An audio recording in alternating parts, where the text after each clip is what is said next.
Bonsoir à tous, merci de votre attention. Voici les titres de l'actualité de ce mardi.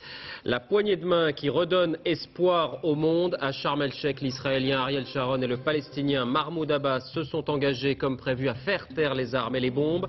Ariel Sharon qui a même invité son interlocuteur dans son ranch dans le désert du Negev. Opération séduction pour Condoleezza Rice à Paris. Devant les étudiants de Sciences Po, elle a souhaité une nouvelle énergie pour les relations franco-américaines. Demain, elle visitera un conservatoire de piano dans le 10e arrondissement de la capitale. Du nouveau à la banque, le ministre des Finances Hervé Guémard autorise la rémunération des comptes courants. Le feu vert sera donné dès le mois de mars. Une série d'interpellations un an après l'incendie de la mosquée d'Annecy. Parmi les personnes entendues par la police en ce moment figurent 4 militaires d'un bataillon de chasseurs alpins. Ils appartiennent tous à la mouvance d'extrême droite. Les propositions de la justice pour tirer les leçons du procès d'Outreau, où plusieurs personnes avaient vu leur vie brisée par des accusations sans fondement. Il s'agit notamment de briser l'isolement du juge d'instruction et de mieux former les experts. Enfin, le retour triomphal d'Hélène MacArthur, 28 ans, 1,56 m. Elle a soufflé au vieux loup de mer le record du monde à la voile en solitaire et elle a été anoblie par la reine. Elle sera avec nous en duplex tout à l'heure. Il n'y a pas eu de couac et on a même ressenti un peu de chaleur humaine dans la station balnéaire égyptienne de Sharm el-Sheikh. C'était donc le premier sommet israélo-palestinien depuis 4 ans. Principale avancée, elle était attendue, la suspension des hostilités et des violences qui doit mettre un terme à ce qu'on a appelé la seconde intifada. Sur place, dans le Sinaï, Charles Anderlin. Réalistes, Israéliens et Palestiniens préfèrent ne pas parler de sommet de l'espoir, mais plutôt de sommet du début. Le début de nouveaux efforts pour parvenir à la paix. Il n'y a donc pas eu à Sharm el-Sheikh de signature solennelle d'accords qui, comme par le passé, auraient pu rester lettre morte, mais des arrangements formels prononcés devant les caméras. Je suis tombé d'accord avec le Premier ministre israélien Ariel Sharon pour mettre fin à tous les actes de violence contre les Israéliens et les Palestiniens, où qu'ils soient.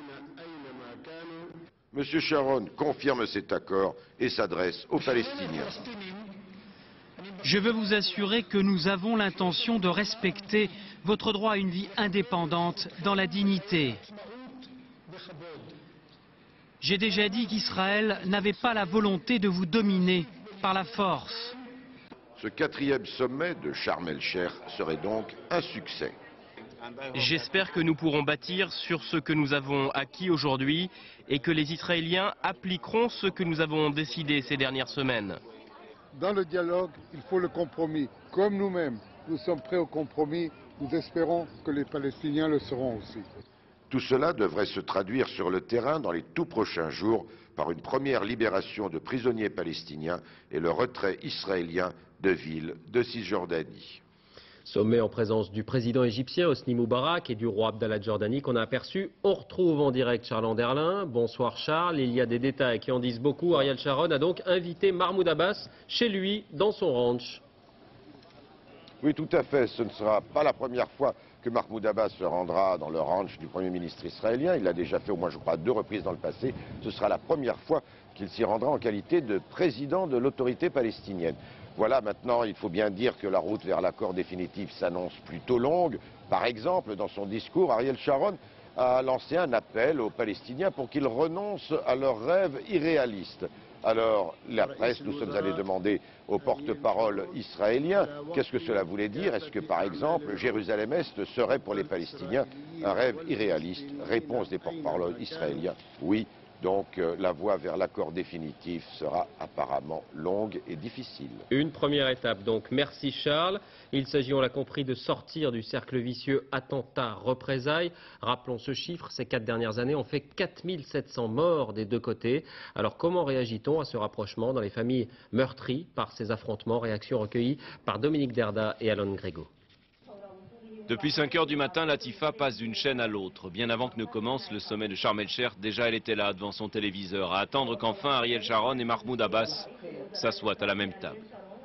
Latifa a de bonnes raisons de s'intéresser aux négociations. 6 de ses enfants sont dans des prisons israéliennes. 4 d'entre eux ont été condamnés à perpétuité. 2 sont en détention provisoire. Membres présumés de la brigade Al-Aqsa, tous auraient, de près ou de loin, pris part à la lutte armée contre Israël. Dans chaque famille ici, il y a au moins un prisonnier. S'ils les libèrent, alors nous commencerons à croire enfin qu'un jour il y aura la paix, que nous aurons un État palestinien.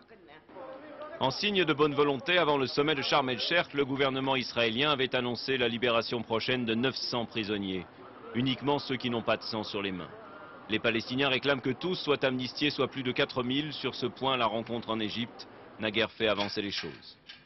Retranché derrière des grilles fermées à double tour, Eliaou Marciano vit seul dans un grand appartement sur les hauteurs de Guilo. Historien, il sait qu'il faut du temps pour que les ennemis d'hier finissent par se tendre la main. En juin 2002, sa fille de 34 ans est tuée dans un attentat commis par un kamikaze dans cet autobus. Moins de 2 ans plus tard, c'est son fils qui est blessé dans une autre explosion. Écrasé par la douleur, sa femme est morte de chagrin. Je ne suis pas tellement sûr qu'à Sharm, tout va être réglé ou quelque chose va être... Mais tout au moins, le cessez-le-feu, qui permettra à la population ici dans le pays de vivre dans le calme. Il pourrait être plein de haine, Eliaou Marciano, et réclamer vengeance. Ce soir, au contraire, il est empli d'espoir. Grosse activité diplomatique décidément aujourd'hui avec, je vous le disais en titre, l'arrivée en France de Condoleezza Rice. Elle a choisi Paris pour rappeler de ses vœux, devant les étudiants de Sciences Po, l'ouverture d'un nouveau chapitre entre les États-Unis et l'Europe. Le réchauffement franco-américain était aussi au programme. Gilles Rabine, Christian Autain. Parce qu'elle est le bras droit du président américain et qu'à ce titre, elle est sans doute la femme la plus puissante de la planète, parce qu'elle est une intellectuelle reconnue, mais aussi une femme noire, c'était Condi Superstar cet après-midi à Sciences Po. Et elle n'a pas déçu. Le temps est venu de laisser derrière nous les désaccords du passé. Le temps est venu d'ouvrir un nouveau chapitre dans nos relations et dans notre alliance. Fini le temps des petites phrases blessantes qui suggéraient par exemple de punir la France pour avoir refusé la guerre en Irak. Aujourd'hui, objections et critiques sont bienvenues. Parlons-en et décidons ensemble comment faire avancer la démocratie dans le monde. Pour Condoleezza Rice, en Irak, au Proche-Orient, en Asie comme en Europe, une occasion sans précédent se présente de faire avancer la démocratie et la liberté. L'Amérique, dit-elle, a besoin d'une Europe forte pour construire un monde plus sûr. Elle répond ensuite aux questions des étudiants et des professeurs. L'un d'eux lui demande malicieusement pourquoi elle a choisi la France rebelle pour son premier grand discours. Vous savez bien que la France est connue pour aimer les débats, surtout les débats d'idées. Bref, Madame Rice a su séduire son auditoire. Je pense qu'elle a compris comment marchent un peu les Français, et ça c'est bien. Mais sur le nouveau chapitre diplomatique que les États-Unis veulent ouvrir, les réactions sont plus réservées. C'est la réalité qui a puni les excès de certains idéologues américains en Irak. Et donc aujourd'hui, ils ont besoin de la France, ils ont besoin de l'Europe. L'avenir dira ce que pèseront le réalisme et la volonté de coopération affichée par Condoleezza Rice face aux certitudes des idéologues américains. Condoleezza Rice qui s'est ensuite rendue à l'Elysée pour un tête-à-tête avec Jacques Chirac devant le palais présidentiel. On retrouve en direct Thierry Tuillier. On peut dire, Thierry, que cette visite ressemble à une main tendue à la France. Oui, David, c'est une véritable opération de séduction à laquelle on assiste depuis cet après-midi. Une Condoleezza Rice souriante, presque charmeuse, jusqu'au perron de l'Elysée au cours d'un entretien avec Jacques Chirac, qui vient d'ailleurs à l'instant de se terminer, entretien qui a duré 1 heure. D'ores et déjà, ce soir à Paris, on note avec beaucoup d'intérêt l'habileté du discours de Condoleezza Rice devant Sciences Po. Un discours dans la droite ligne de la politique américaine voulu par George Bush. De ce point de vue, rien n'a changé. Une vaste croisade en faveur de la liberté dans le monde, mais un discours adapté à l'auditoire européen et français en particulier. Tout le monde a noté que Condoleezza Rice avait fait un gros effort d'explication de la politique américaine, notamment en Irak, en considérant l'Europe cette fois-ci comme un partenaire privilégié. Bref, c'est vrai, il y a un changement de ton entre les deux pays, les bonnes intentions sont là. Les Français avaient un peu l'impression jusque-là d'être seuls à vouloir tendre la main. Eh bien, les Américains ce soir embrayent, suivent, mais la prudence reste de mise. Il faut attendre les actes pour juger la nature réelle du rapprochement des politiques des deux pays. Merci Thierry. Et puis je le disais, pour donner à ce déplacement un côté un peu plus personnel encore, Condoleezza Rice, pianiste reconnue dans son pays, visitera demain un conservatoire dans le 10e arrondissement de Paris. Économie, avec la première grande conférence de presse d'Hervé Guémard, qui a succédé à Nicolas Sarkozy au ministère des Finances à l'automne. Parmi les informations à retenir, l'autorisation donnée aux banques de rémunérer les comptes courants. On en parle depuis longtemps, cette fois c'est en route. Fini l'argent qui dort. Elisabeth Esley, Christelle Marty. Fini l'exception française. Comme tous leurs collègues européens, nos banquiers vont pouvoir rémunérer les comptes courants. Très bientôt, puisque le ministre de l'économie, Hervé Guémard, a donné son feu vert pour début mars. Une bonne nouvelle pour les clients? Les avis sont partagés. Je pense que c'est un bon geste, oui. Oui, tout à fait. Les frais sont tellement élevés par ailleurs que c'est très bien, oui. Moi, ça m'intéresserait. D'accord. Mais enfin, je crois que ça ne sera pas énorme comme rémunération. Oui, mais alors ça va toujours aux personnes qui ont beaucoup d'argent, Pour un profit intéressant, il faudrait en effet laisser beaucoup d'argent sur son compte. En Europe, la rémunération atteint rarement 1%. Si la France s'aligne, un client qui aurait par exemple un solde moyen de 1 000 € sur son compte ne gagnerait que 10 € par an maximum. De quoi rendre sceptiques les associations de consommateurs qui parlent d'un marché de dupes. La rémunération des comptes courants par les banques risque d'entraîner une augmentation des tarifs des services bancaires et notamment ce que l'on craint beaucoup c'est le risque de rendre payants les chèques bancaires, ce qui n'est pas le cas actuellement. Mais rien n'est fait. Plusieurs grandes banques ont déjà annoncé qu'elles n'allaient pas rémunérer les comptes parce que leurs clients ne sont pas intéressés. Les autres sont encore dans l'expectative. Deux autres annonces à retenir après cette conférence de presse. D'abord la baisse de l'impôt sur le revenu. Elle reste une priorité, a dit Hervé Guémard, mais elle est conditionnée à la croissance économique. Et puis le calendrier des privatisations. Gaz de France sera introduit en bourse d'ici l'été. Le groupe nucléaire Areva d'ici la fin de l'été et EDF d'ici la fin de l'année.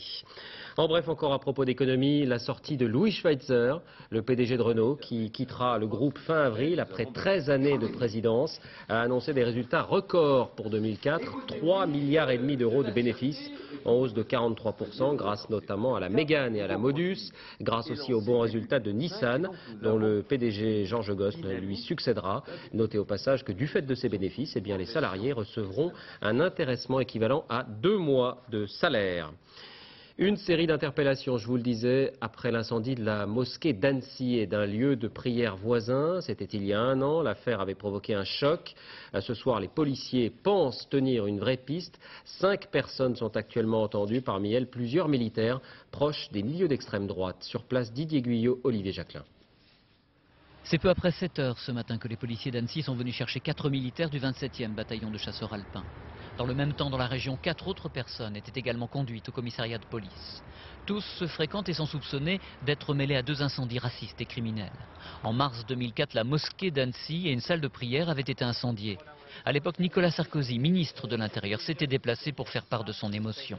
Ce soir, la communauté musulmane respire un peu mieux. On condamne tout acte de violence, de malfaillance, de terroriste, quel que soit l'acte, on le condamne, quoi. On est contre, on est pour la paix, pas pour d'autres choses. Et ce soir, c'est donc un certain soulagement pour vous. Vraiment, c'est un grand soulagement pour la communauté. Parmi les 8 personnes interpellées, 4 pourraient être les incendiaires, une bande de copains véhiculant des idées d'extrême droite sans appartenir à un parti et qui auraient agi comme cela sur un coup de sang. Ils ont entre 25 et 30 ans. L'un est chauffeur-livreur, un autre agent de surveillance. On compterait 1 ou 2 militaires. Le 27e BCA condamne de tels agissements. Si les faits sont avérés, ces gens-là n'ont strictement rien à faire dans nos armées en général et au 27e BCA en particulier. Là, je suis très clair et je serai de la plus grande sévérité vis-à-vis de ce genre d'actes. Ce soir, 5 personnes sont encore en garde à vue, toujours interrogées par la police judiciaire. Le difficile métier des chauffeurs de bus. Nous vous parlons régulièrement des agressions dont ils sont victimes et parfois des mouvements de grève que cela occasionne. Eh bien, l'un d'entre eux, près de Besançon, est peut-être sur le point d'être licencié. Lors d'une tournée, il a été insulté, menacé. Il est rentré directement au dépôt. La compagnie qui l'emploie n'a pas du tout apprécié. Paul de Genève. Je suis en arrêt de travail là. Serge Gentilhomme ne dort plus depuis jeudi dernier. Ce jour-là, à 7h moins le quart, il entame sa tournée de ramassage scolaire.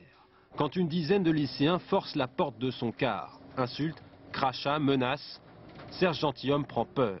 C'est l'agression de trop, il craque et rentre directement au dépôt se mettre à l'abri. Si ma société ne veut rien faire, c'est leur problème. Mais moi, qu'on s'en prenne à moi personnellement, non. Ni à ma famille.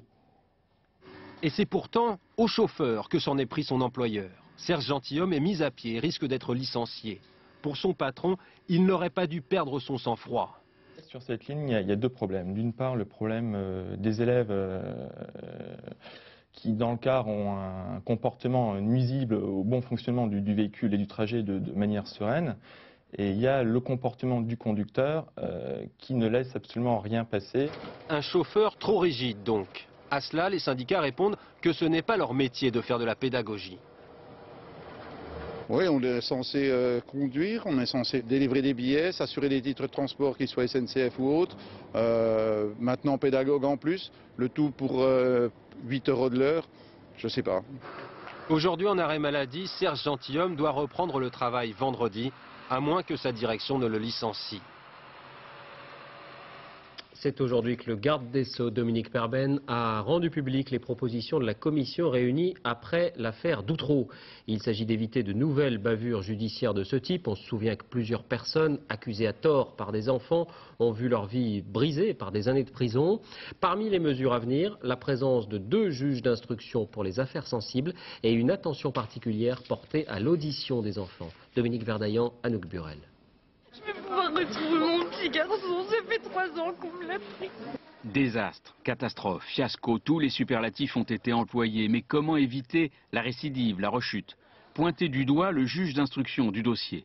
La commission préconise qu'à l'instar des affaires politico-financières, les juges d'instruction soient automatiquement 2 dans les affaires sensibles, ce qu'avait refusé le juge Burgot. Scepticisme et réserve du côté des ex-acquittés. 2, pour moi, personnellement, c'est pas suffisant. Moi, je dis qu'il faut mettre un dossier pareil, un dossier difficile comme ça, entre les mains de plusieurs juges d'instruction. Je me dis, est-ce que l'erreur qui a été faite pour nous servira vraiment? Ça, je sais pas. C'est vrai qu'il y a des grands points, des grandes choses. Si vraiment ça change dans ce sens-là, c'est bien. Le dossier Outreau reposait en grande partie sur les expertises psychiatriques, accusatrices et péremptoires. La commission propose de redéfinir les règles. Des enquêteurs et des avocats spécialisés, la présence constante d'un tiers professionnel de l'enfance, l'enregistrement vidéo systématique des mineurs victimes. Côté expert, une formation spécifique obligatoire, la possibilité d'avoir accès au dossier. Enfin, le mot crédibilité doit être banni de leur vocabulaire. Cette parole, elle doit être expertisée et c'est l'ensemble des préconisations que nous avons présentées, notamment pour faire disparaître cette expertise de crédibilité et la remplacer par une expertise qui prendrait la forme de 6 questions très précises posées à l'expert auxquelles il devrait successivement répondre. Dominique Perben, quant à lui, promet que ce rapport ne sera pas sans suite. La précision des propositions montre déjà que ce n'est pas un rapport de plus. Par ailleurs, dès aujourd'hui, j'ai accepté ces propositions, je les fais miennes. Dans 3 mois, le dossier Outreau revient devant la justice, en appel à Paris. 6 accusés soutenus par 7 acquittés. Alors l'une des questions les plus sensibles, on l'a compris, est celle de la parole de l'enfant. Comment faire le tri, comment faire la différence entre la vérité et l'affabulation? Vous allez voir comment se déroulent aujourd'hui les auditions. Nous avons pu suivre une enquête et on comprend bien, et c'est aussi ce que disent les psychiatres, qu'il n'y a pas de solution miracle. Dossier signé Caroline Gauthier, Mathias Second. Claire a porté plainte pour viol. Elle découvre la salle où elle va être auditionnée et filmée. Un petit peu tout ce qui se passe. Ça, c'est ce qui sert à enregistrer ce qu'on va faire, d'accord? Nous, on va se mettre à côté, tu seras entendu là, et la caméra est là. À la demande du juge, la jeune fille de 16 ans va devoir expliquer ce qu'elle a vécu à 2 femmes policiers, et tout sera enregistré. L'enfant, quand il arrive ici, on lui dit tu vas dire une fois pour toutes ce qui t'est arrivé, et ainsi par la suite tu ne seras plus interrogé. Donc l'enfant parle d'un coup et se sent soulagé, et en sachant que plus tard il n'aura plus à redire et à revivre ce moment de l'audition qui est assez difficile pour lui. Aux côtés des enquêtrices, une psychologue. Elisabeth Ngom n'intervient pas pendant l'audition, elle est là pour soutenir la victime. Je ne prends connaissance d'aucun élément du dossier, ça me permet d'être totalement, d'avoir un regard totalement nouveau sur la situation. L'unité médico-judiciaire existe depuis 6 ans à l'hôpital de Béziers. Les auditions d'enfants se déroulent désormais ici et non plus au commissariat. Celle de Claire commence, nous n'avons pas le droit d'y assister. L'entretien dure 3 heures, les policiers interrogent très précisément la victime. Dit-elle ou non la vérité? C'est l'enquête qui devra le dire. C'est clair dans les explications, notamment les descriptions de certains endroits qu'elle peut faire. Je ne pense pas que ce soit quelque chose de construit de toutes pièces. Hein, non, ce qui est curieux, c'est la parole de la victime. C'est la parole de la victime, mais à côté de ça, on va voir l'enquête qui va aussi nous faire entendre l'auteur, etc. Donc il ne faut pas qu'on parte avec des a priori ou des... Donc même si on y croit, il y a toujours cette part de... il y a quand même l'enquête à faire et peut-être d'autres choses à apprendre, quoi. Le plus difficile, c'est le témoignage des tout-petits. Leur langage n'est pas encore celui des adultes. Alors comment savoir ce qui se cache derrière ces mots d'enfant? Papa a fait mal à la foufoune, ça ne veut pas dire que le père a abusé de la fille.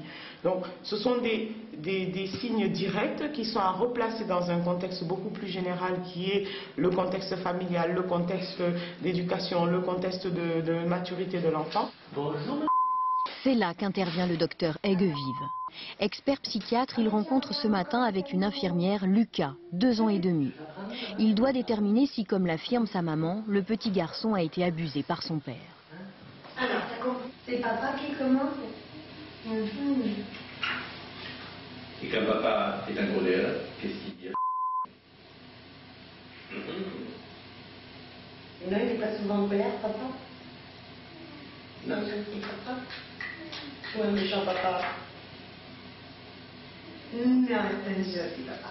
Manipulation de l'enfant ou vérité, la justice demande une réponse au psychiatre. Et on l'a vu à Outreau, parfois le médecin se trompe de diagnostic. Il faut savoir dire aussi à un magistrat qu'on ne sait pas. Et quand on ne sait pas, ça veut dire que le récit que nous fait l'enfant est fragile. Fragile, l'expertise psychiatrique l'est donc aussi. Voilà l'une des leçons du procès d'Outreau. Un psychiatre doit savoir dire « je ne sais pas » et la justice alors poursuivre son travail. De nouvelles manifestations de lycéens un peu partout en France contre le projet de loi Fillon de réforme de l'école. C'est à Lyon et ici à Rennes qu'ils étaient les plus nombreux, près de 3000 dans chacune de ces deux villes, plusieurs centaines aussi à Paris. Ce sont notamment les dispositions concernant le baccalauréat qui sont contestées. Il est question, vous le savez, d'introduire une dose de contrôle continu. Et puis, autre innovation, passée un peu inaperçue celle-là, elle concerne le brevet des collèges, l'ancien BEPC. Les élèves seront notés aussi sur leur comportement, assiduité, discipline et participation à la vie de l'établissement. Estelle Collin, Diane Richard. C'est un peu comme pour toutes les réformes. Il y a les partisans et les opposants. Et le retour d'une note pour bonne conduite, ça divise. Côté oui, il y a les bons élèves, limite Fayot. Comme ils seront notés, peut-être plus punis. Comme ça, ça leur apprendra à l'avenir à mieux se comporter. Comme ça, ils passeront pas. Et on sera tranquille l'année prochaine. Mais côté non, on a aussi de solides arguments. Si on va à l'école, c'est pour les notes, pas pour la discipline. Ça va pas être noté puisque c'est comme le dessin. C'est facultatif. Eh bien non, car c'est décidé. Dès l'an prochain, le conseil de classe notera le comportement de l'élève sur la base de 3 critères. Assiduité des cours, respect du règlement, engagement dans la vie de l'école. Cette note de vie scolaire, comme on l'appelle déjà, figurera sur le bulletin, écrite noir sur blanc. Sans leur faire peur, ça peut les motiver davantage. Hein, parce qu'ils se disent, après tout, quand c'est noté, hein, ils font l'effort. À honorer les cours. Cette version modernisée de la carotte et du bâton fleure bon l'école de papa. Une école qui a déjà fait ses preuves, mais aussi montré ses limites. Un nouveau statut pour les assistantes maternelles, celles qu'on appelle parfois affectueusement les nounous. Le projet de loi sera examiné à partir de demain à l'Assemblée nationale. Il s'agit de susciter des vocations, car la demande est de plus en plus forte, et aussi de garantir aux parents une haute qualité de service. Laurent Guy, Philippe Jasselin. Tu me donnes ton pied. Déguisement aujourd'hui pour les enfants, c'est un jour spécial, c'est Mardi Gras. On va faire la fête. Mais pour leurs nounous aussi, car bientôt les assistantes maternelles disposeront d'un vrai statut.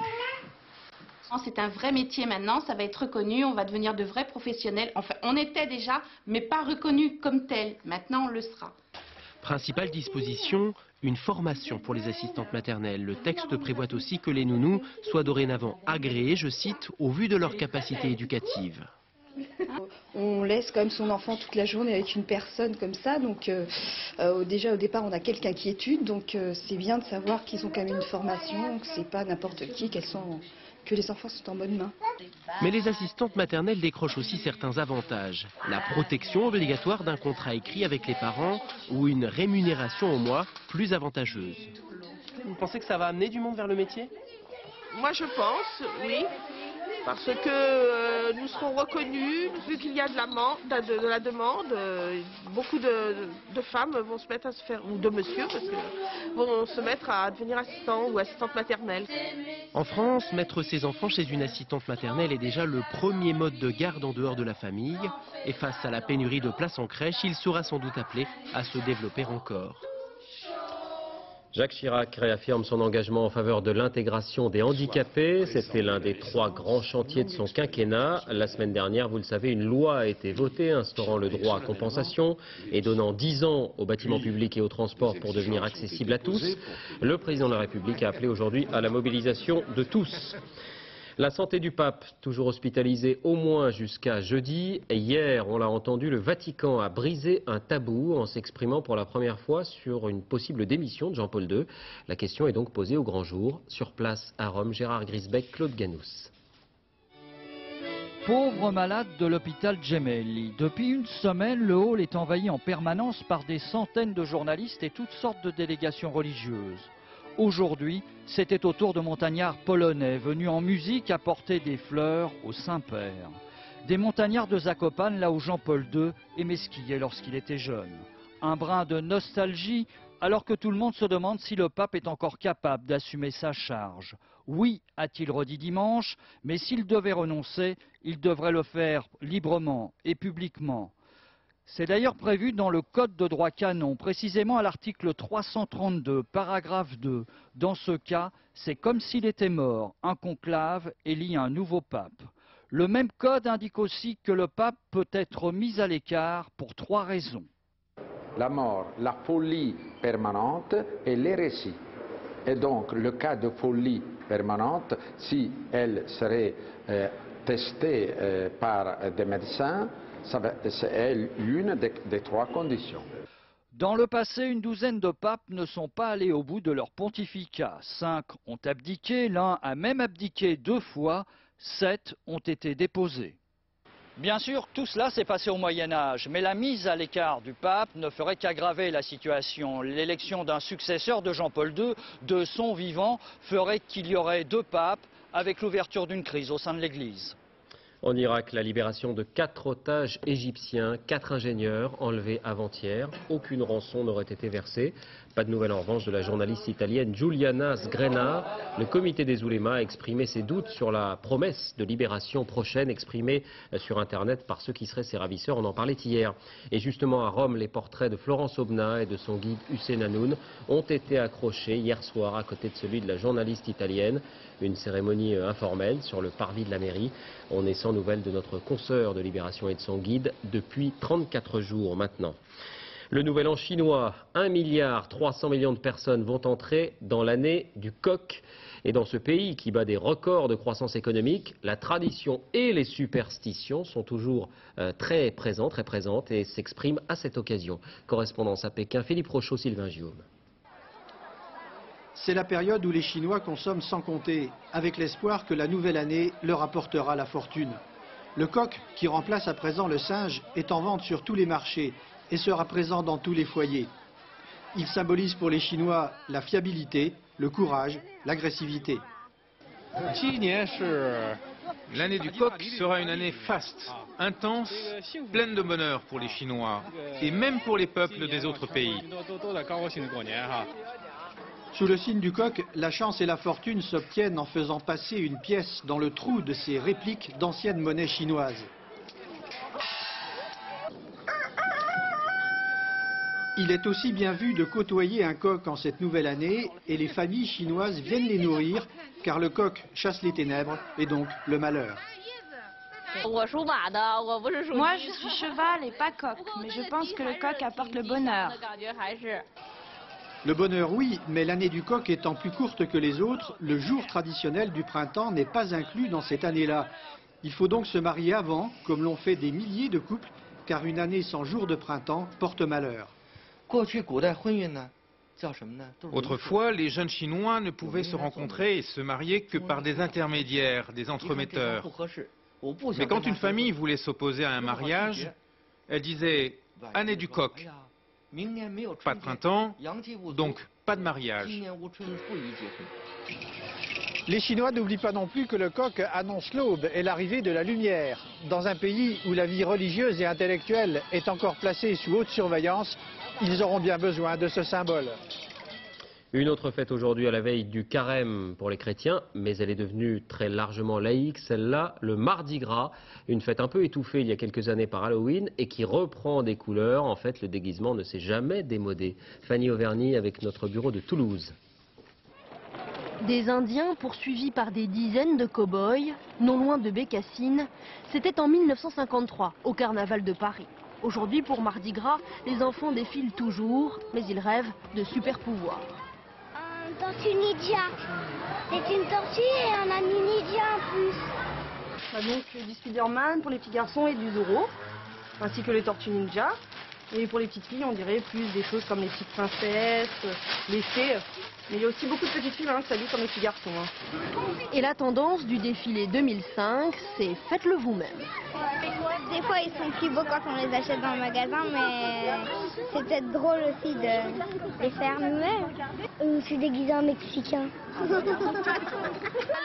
Carnaval, comme c'était de la nature, je me suis déguisée en nature.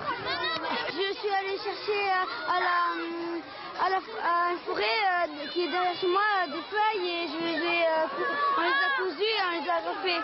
Ouais, je me déguisais en loup-garou, mais mes dents et mes oreilles, ils sont tombés. Après une journée pareille, les super-héros sont fatigués. Demain, Spider-Man aura bien mérité sa RTT. Et le loup-garou, ce sera pour l'an prochain.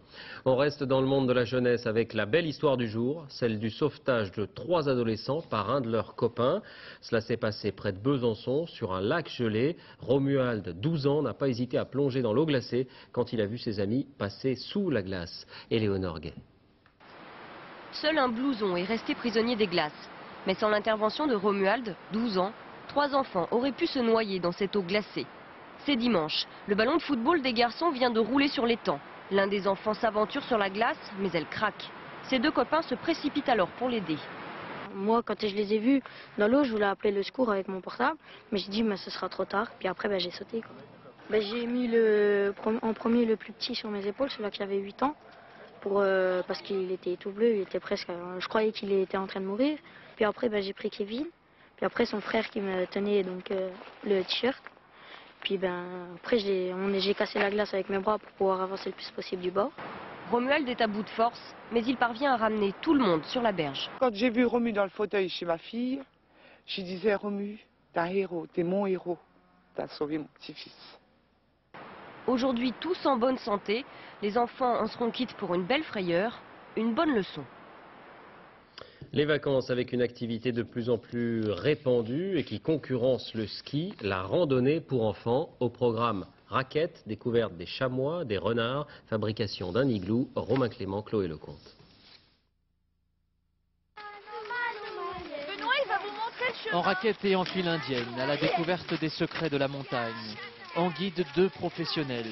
Ils font découvrir aux enfants les traces des animaux et les caractéristiques de la végétation. Le mélèze, c'est le seul conifère qui va perdre ses aiguilles l'hiver. Vous le savez, ça Oui. Alors les aiguilles, elles poussent ici, là. Mais bien plus que les arbres, c'est la faune que les enfants rêvent d'entrevoir. Des marmottes, des lièvres de montagne, des chamois. Comment ça s'appelle la fenêtre du chamois? Alors, vous l'avez dit tout à l'heure, c'est une chèvre. Et les occasions sont rares, car le chamois joue l'arlésienne. Alors Franco, il y a quoi là-haut? Là-haut, il y a plein de bouquins. Qu'est-ce qu'ils font? Ils broutent. Et mieux vaut être vif pour l'apercevoir. Il manque quelque chose d'important. Vif, mais aussi attentif pour comprendre l'atelier suivant, l'étude des cristaux. D'ailleurs, la leçon est vite acquise. Il y a une petite poussière microscopique, et après ça forme un flocon et ça fait pouf pouf pouf. Instructive, l'activité est aussi ludique et physique. car il faut creuser et creuser encore pour que ces 9 petits Esquimaux puissent parvenir enfin à rentrer dans l'igloo. Le fruit d'un travail de longue haleine, un effort qui mérite bien une ultime récompense, un bon goûter. Chin chin chin. Et on en vient à ce formidable exemple de dépassement de soi. Hélène MacArthur a gagné son défi, ce petit morceau de femme, 28 ans, 1,56 m, a soufflé au vieux loup de mer le record du monde à la voile en solitaire. Elle sera en duplex dans un instant, mais d'abord les images de son arrivée en Grande-Bretagne avec Laurent Boussier. Une arrivée au port entourée de plusieurs dizaines de bateaux et sous les acclamations de milliers d'admirateurs. Un bain de foule qui va durer plus d'1 heure. Depuis le début de cet après-midi, les Britanniques fêtent leur nouvelle héroïne. Hélène MacArthur, 28 ans, une boule d'énergie, qui partit le 28 novembre dernier sur son trimaran de 23 mètres, a, en 71 jours, 14 heures, 18 minutes et 33 secondes, battu de plus d'une journée le précédent record du Tour du Monde à la voile, en solitaire et sans escale. Un périple de plus de 44 000 km sur les mers les plus dures de la planète. Le Cap Horn, les icebergs des 50e rugissants, le calme du Poteau Noir. Des moments très durs, mais une volonté de faire. Et cette nuit, dès la ligne d'arrivée franchie, une pensée pour son équipe, restée à terre. De partager ce moment avec les autres. Le moment où je vais à terre, ça va être vraiment différent. J'ai hâte de faire ça aussi, mais d'être ici à bord avec toute l'équipe, c'est un moment où je pense que c'est très très fort faire ça depuis longtemps. Pour tous ceux qui l'ont attendu pendant plus de 2 mois, comme pour ceux qui ont passé la nuit à guetter son arrivée, Hélène MacArthur est maintenant entrée dans la légende. C'est comme si l'Angleterre avait gagné la Coupe du Monde, ou comme vaincre l'Everest, ou découvrir le pôle Sud. C'est l'histoire qui se fait sous nos yeux. Après cet authentique exploit, Hélène MacArthur est donc devenue l'héroïne que les Britanniques attendaient depuis des années. La reine ne s'y est pas trompée, qui l'a immédiatement anoblie. Il faudra donc maintenant appeler la navigatrice Lady Hélène MacArthur. Voilà, et comme prévu, nous sommes en duplex de Grande-Bretagne avec Hélène MacArthur. Bonsoir, bravo. Et puis bravo de tenir aussi encore debout, parce que j'ai entendu dire que vous aviez dormi 1 ou 2 heures seulement ces dernières 48 heures, parce que l'arrivée avait été particulièrement éprouvante, c'est vrai ? Alors, l'arrivée était très très dure parce que la nuit avant l'arrivée, j'étais pas loin de Finistère. Et puis la nuit après, c'était la nuit d'arrivée. Alors je crois que j'ai dormi 1 heure dans 2 jours. C'était vraiment très très fatigant. Alors vous dites sur l'ensemble de la course, je n'arriverai jamais à expliquer à quel point c'était difficile. Qu'est-ce qui a été le plus dur? Les icebergs, le froid, la solitude, l'effort? Je crois le fait que c'est très très fatigant d'être sur un bateau qui va très très vite. Le bateau est génial, on a eu les points de vitesse qui étaient très très élevés, mais pour ça il y a un prix à payer. Et d'avoir ça pendant autant de temps était très fatigant. Et puis après la vitesse de la mer du Sud, de rentrer dans l'hémisphère sud atlantique, là on a eu la météo catastrophique, on n'a pas eu le vent dessus, on a eu beaucoup de vent très très changeable. Beaucoup d'obstacles, et chaque obstacle, j'avais un autre 12 heures après, quoi. Et là, à la fin de l'hémisphère du sud de l'Atlantique, j'étais vraiment, vraiment fatiguée. Est-ce qu'il y a quand même une part de plaisir, Hélène MacArthur, dans une course comme celle-là? Ah, il y a un part de plaisir, c'est sûr. Il y avait les moments hauts, c'est sûr que j'ai eu plus du bas que les hauts, mais quand même, je suis contente que je partais pour ce Tour du Monde. Surtout de battre le record, c'était quelque chose de vraiment génial. J'ai entendu dire que lors des derniers moments, vous aviez senti la terre lorsque vous avez approché des côtes françaises et britanniques, c'est vrai? La première chose, avant j'ai vu la terre, même j'ai senti la terre. C'était un moment, ça arrivait avec un petit puff de vent et j'ai senti la Bretagne. C'était clair comme rien, quoi. C'est la première terre que j'ai sentie pendant 2 mois et c'était vraiment super. Après, j'ai vu le phare de l'Ouessant et ça, c'était vraiment génial. Dernière chose, vous avez été anoblie par la reine, on va vous appeler Lady MacArthur, ça fait plaisir aussi? C'est sûr que d'être honoré comme ça, c'est un vrai honneur. On ne fait pas les tours comme ça pour cette raison-là, mais c'est vrai que c'est super, quoi. C'est vraiment, c'est quelque chose déjà d'arriver à terme et d'avoir les nouvelles comme ça c'est quelque chose. Voilà, encore bravo à Hélène MacArthur, entretien enregistré en fin d'après-midi. Le coup d'envoi pour terminer de l'année Jules Verne. 100 ans après sa mort, l'écrivain est à l'honneur, notamment à Nantes, sa ville natale, où une exposition est organisée, qui démarre aujourd'hui, et à Amiens, où il a vécu. Il n'a pas vraiment été pris au sérieux de son vivant. Aujourd'hui, on reconnaît ses talents d'écrivain et de visionnaire, bien sûr. Geneviève Moll, Pascal Stelletta. Jules Verne, c'est 22 000 pages, une soixantaine de chefs-d'œuvre. De l'île mystérieuse à 5 semaines en ballon, du tour du monde en 80 jours, aux enfants du capitaine Grant. Des épopées qui ont enflammé les imaginations. Jules Verne, ce faiseur de monde, avait l'habitude de naviguer en baie de Somme avec l'oncle de Pierre de Vimes. Et même face à la mer, qu'il adorait, il écrivait toujours. S'il n'y avait pas trop de vent, il baissait la voile. Puis là, mon oncle, il disait, il écrivait, etc. Voilà, eux, ils n'y comprenaient rien, quoi. Il emportait avec lui cet écritoire et remplissait ses petits carnets de notes et de dessins qui allaient nourrir ses livres. De 1865 à 1870, entre 2 voyages en baie de Somme, il vit dans cette maison du Crotoy, la solitude. Il y écrit quelques chefs-d'œuvre, dont Paris au XXe siècle et 20 000 lieues sous les mers. Lorsqu'il s'installe ici, il a 37 ans. Il est marié à une femme fortunée, Honorine, qu'il a laissée à Amiens avec leur fils Michel, qu'il ne supporte pas.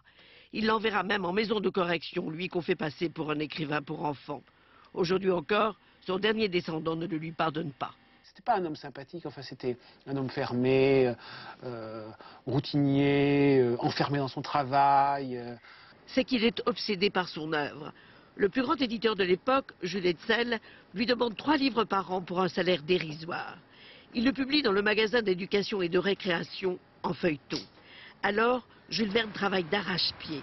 Et s'il revient à Amiens en 1871, c'est pour être plus proche de sa documentation dans les bibliothèques de la ville industrielle.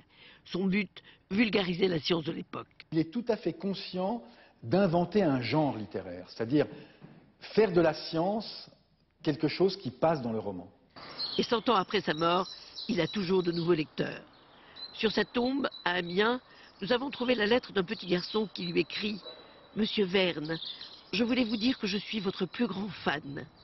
Vous avez changé ma vie. » Fin de ce journal, merci d'avoir suivi. Tout de suite la météo, Patrice Drevet, 20h55, la revanche d'une blonde, comédie américaine avec Reese Witherspoon, première diffusion en clair, minuit 20, dernier journal, Jean-Claude Renaud, dès 6h30 télématin dans les 4 vérités, Françoise Laborde recevra le ministre de l'économie, Hervé Guémard. On se quitte sur cette autre image du Mardi Gras, les Gilles de Binche, près de Bruxelles, parade qui remonte au XVIe siècle, c'était en l'honneur de Charles Quint et des conquistadors, défilé en costume, banquet, distribution d'oranges, c'est la conclusion d'une semaine de festivités.